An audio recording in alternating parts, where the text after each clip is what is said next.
Because of the atmospheric temperature, i.e.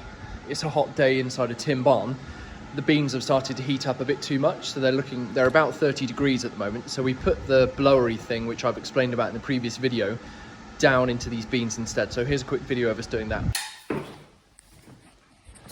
Perforated holes about halfway up.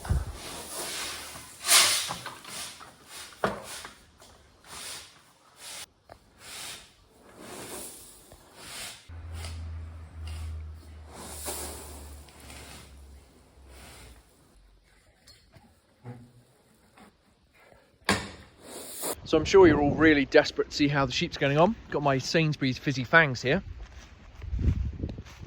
See, they're all nice and happy. So we've had a count of 36 every day, which is good. Actually, it's very good for sheep because normally they would have wandered somewhere. But you can see they're all happily settling in. So we'll give them like 2 weeks here and then we'll put them in the big field. I'm one of these really sad people that gets very excited ordering stuff for the farm. So like I've ordered a new water tank from Mole Valley. It arrived the other day and I was probably, if I'm being honest, slightly more excited than I should have been for something which is basically moulded pressed plastic. But if it relates to the farm, then I absolutely love it. So I was just having counted with the sheep and I kept reaching 35. So I thought I'd just have a quick look around, and then I saw a load of these plastic pegs actually led down. And annoyingly, even though it took me like an hour to fence all of this and it had 3 strands, now you can see there's only 1 strand left. A load of broken wire. So I'm going to have to redo all of this wire. And I'm also just going to check that there isn't a sheep in the pond. Actually, probably should have done that first. So this doesn't bode well. Can you see how flat it is? I think the sheep have come in through here. So I'm actually just in the pond because I want to check that there isn't a sheep in here. But this is the kind of stuff that gives you nightmares. I'll show you, I'll flip it round, but it's like loads of vegetation on real sucky, wet ground. The kind of thing that you just disappear and no one ever finds you. So I'm wading my way through these big things. And you can see my boots are like basically just going straight in and burying, and I have to kind of suck them back out.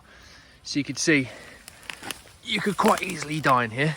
This wire, so that, you can't really see it on the camera, look, it's dragged all the way across. Oh God, it's on that sheep. See how he's kicking out?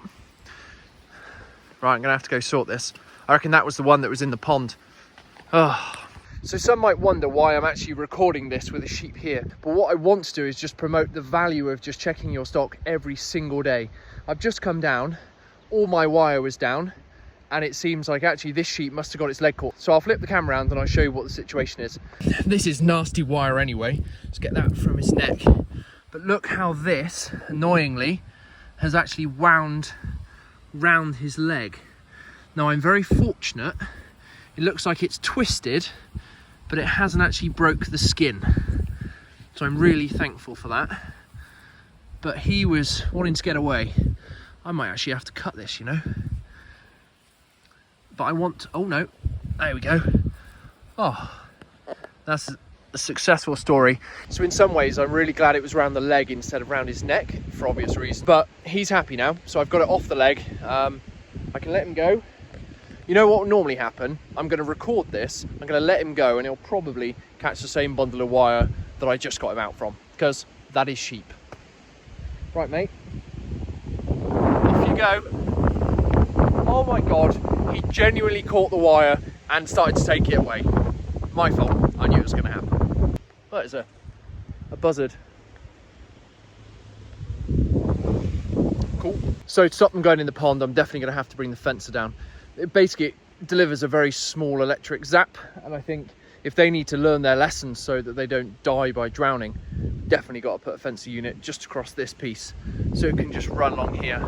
Something a slightly bit different, so Lydia and I decided to go for an allotment. Now, we didn't realise the benefit of not having it actually on the farm, but a communal one.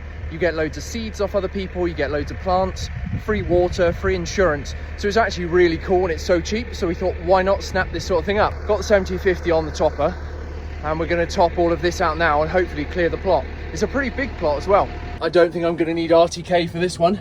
Got the Kuhn on, and then we'll see what a difference it makes. All of that's been taken off the plot. So this is a first for me, having to top an allotment patch. Got the Milwaukee in case we hit any wire.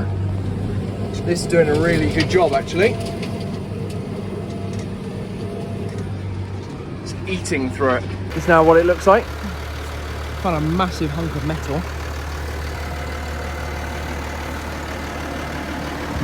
Cut around those.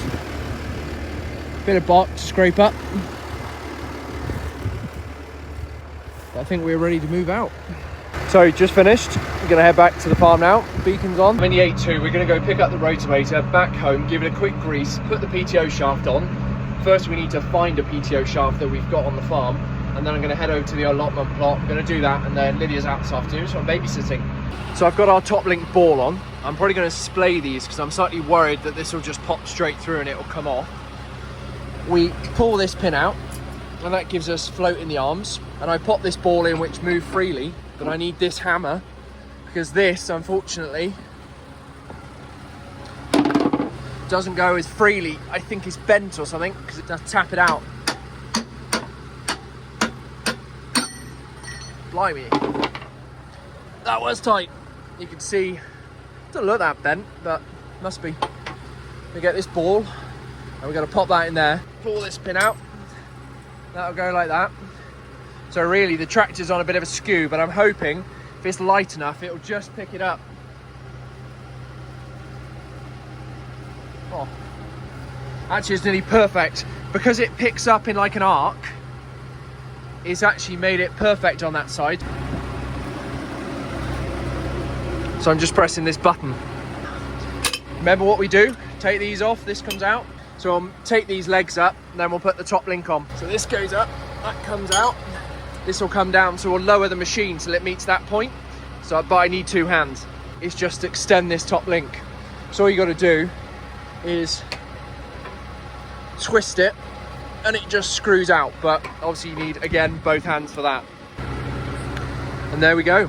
The reason we're putting it on this tractor, that is pretty straight. Whereas the 7050, he'd probably be right up there or right down there, which isn't good.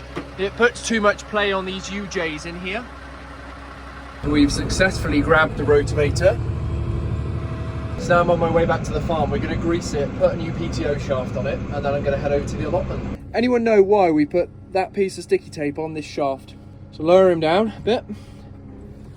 PTO in, and he starts to twist. Just going to let the gearbox warm up a little bit. So the accelerator's here.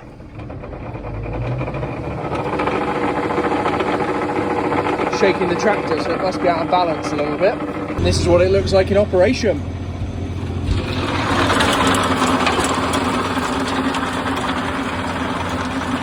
So this is how it's shaping up so far. Rotavator's doing an absolutely fantastic job, so I'm going to do it a couple more times both ways, and hopefully that will just be enough for now. This is what it looks like now. So I've kept the fruit bit where the pond was, been covered in. This has got a wood chip which we're going to put around the trees. Lydia wants to put her chickens there, so we've left that piece.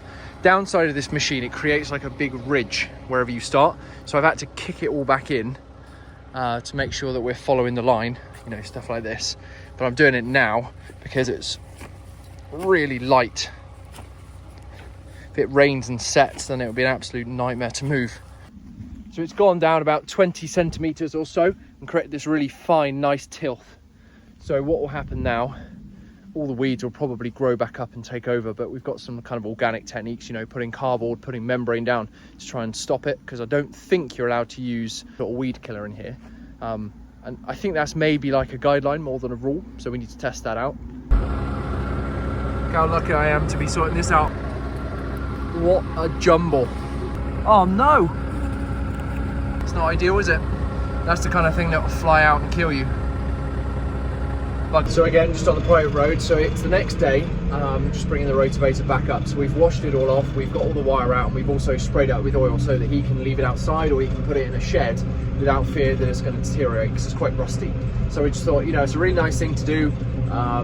Leave it in a better position than you were given it is always a really good motto to have. So, taking the balls off, that's all in good condition. Pins are all on, we've greased it. We've also put a bit of something on here as well. Balls are in there, the other ball's there. Arms are nice and free, they're not going to hit the wheels. So we're safe to go. Right, so we've dropped the rotavator off. That's all sorted. I'm going to head back to the farm. There's actually a case puma just coming up here, so I'm going to flip the camera around and see if you guys get a shot. Look at that. It's got the Kuhn Optima on, I think. That's nice. Taking all this, and there's a Bateman sprayer around the corner as well. So because it's absolutely tipping it down, I'm going to take the truck up. I'm hoping, because it's been a drought, the majority of this is pretty dry underneath. The rain is just superficial, so I'll be able to carry my tyres. I'm not going to do it continually, but I've got wire, I've got batteries, I've got the fencer unit, I've got earth stakes, I've got the hammer. I've got too much stuff really to carry up to the bank and back, so I'm going to use the truck. But obviously this could be one of the final times I can actually use this truck driving up here, and also just generally because I'm going to sell it, of course. This is absolutely howling. Just go under here. Sheep are all taking shelter.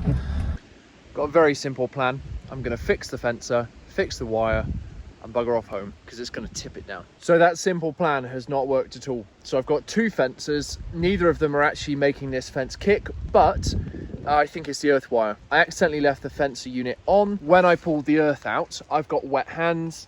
It sent a nice, real strong kick through my one arm, across my chest and out my other arm. The sheep are taking shelter under there and under those trees, and it's absolutely tipping it down.